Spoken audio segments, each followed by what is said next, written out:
फिर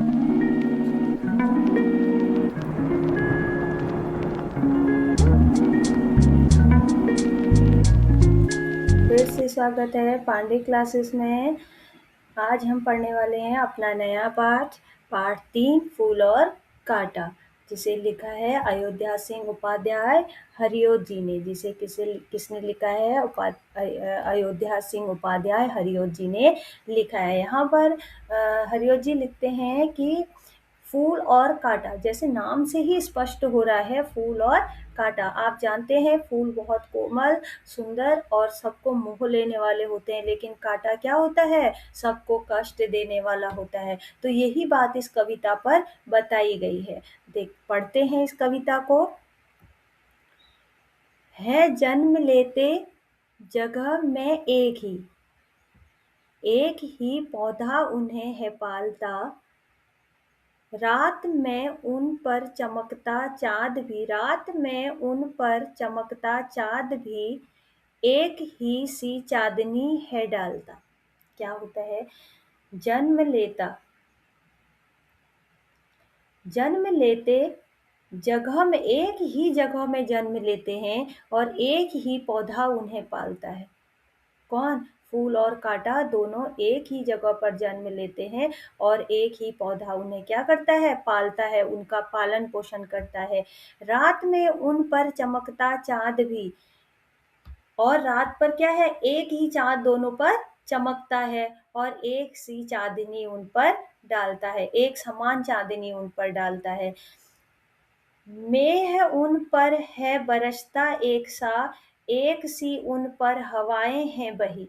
और क्या है? मेह, बारिश भी उन पर क्या होती है? एक समान रूप से होती है। उन्हें पानी भी उन्हें समान रूप से मिलता है, और क्या होता है? हवा भी उन पर समान रूप से बहती है। फूल और कांटा दोनों एक ही जगह पर जन्म लेते हैं, एक ही पौधा उन्हें पालता है।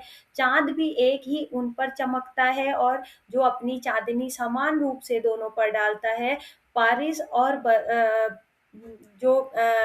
पानी बरसता है, दोनों पर समान रूप से बरसता है, और हवाएं भी दोनों पर एक समान रूप से बहती हैं। फिर भी क्या है? पर सदा क्या होता है? पर सदा ही यह दिखता है हमें, ढंग उनके एक से होते नहीं। पर हमें सदा यह दिखता है कि दोनों के ढंग एक जैसे नहीं होते। ढंग का अर्थ है तरीके, ठीक है? तरीका, दोनों का ढंग का अर्थ होता है तरीका। दोनों का तरीका अलग अलग है, ठीक है? दोनों अलग अलग है, लेकिन रह एक साथ रहे हैं। एक ही पेड़ उन्हें पाल रहा है, एक जैसी हवा मिल रही है, सब कुछ समान है, लेकिन उनके ढंग क्या है? दोनों के अलग अलग हैं। छेद कर काटा किसी की उंगलियां, फाड़ देता है किसी का वरवशन।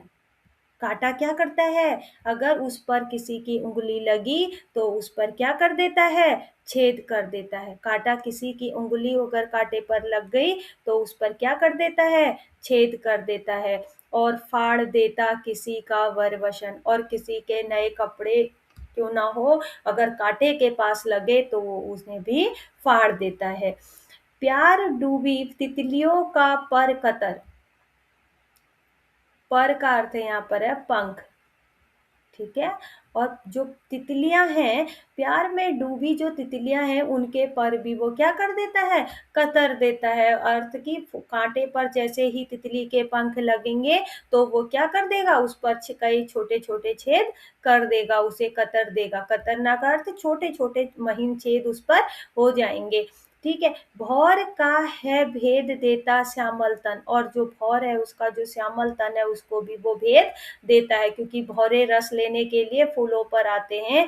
जो अगर यदि गलती से भी कांटों में लग गए तो वो उनके श्यामल तन को भेद देता है। अब देखो फूल का क्या तरीका है, फूल का कैसा ढंग है, फूल कैसा है?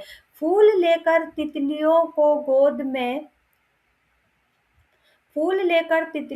गोद में भौर को अपना अनूठा रस पिला, निज सुगंधों और निराले रंग से है सदा देता कलीजी को खिला।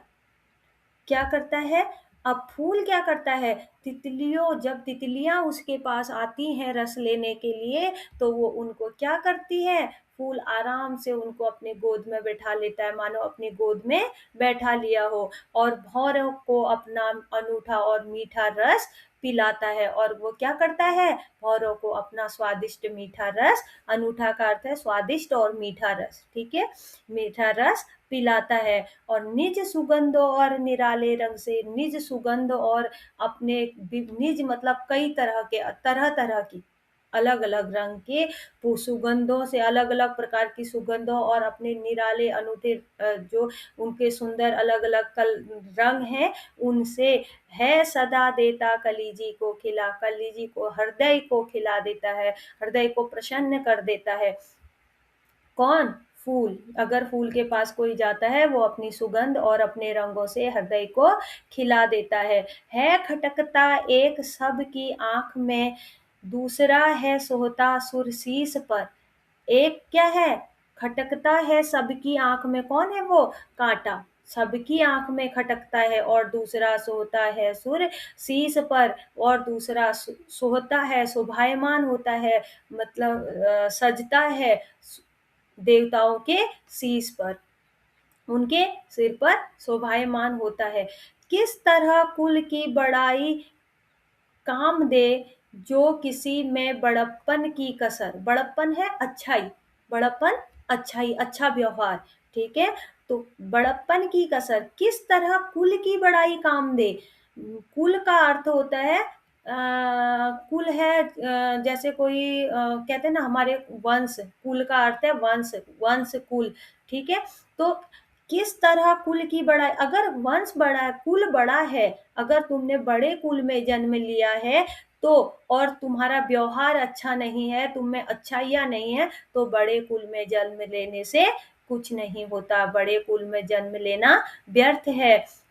और अगर तुम्हारा व्यवहार अच्छा है, तुम्हारा व्यवहार अच्छा है और तुम अच्छे काम करते हो, तो तुम्हें क्या है, बड़े कुल में जन्म ना भी लिया तो भी तुम्हारा कुल बड़ा हो जाएगा। मीन्स कि ये है कि हमें अच्छे काम से ही हमें बड़ाई मिलती है, हमारे कुल बड़े होने से, या हमें बड़े घर में जन्म लेने से हमें बड़ाई नहीं मिलती। इससे हमें यही शिक्षा मिलती है कि हमें फूलों की तरह कोमल और प्रेम भरा होना चाहिए, ना कि काँटों की तरह। तो आज ये कविता यहाँ पर समाप्त करते हैं। मैं मिलती हूँ आपसे अपना अगले वीडियो लेकर, तब तक के लिए बाय-बाय। अगर मेरा वीडियो अच्छा लगे तो लाइक कीजिए, शेयर कीजिए और सब्सक्राइब कीजिए। धन्यवाद।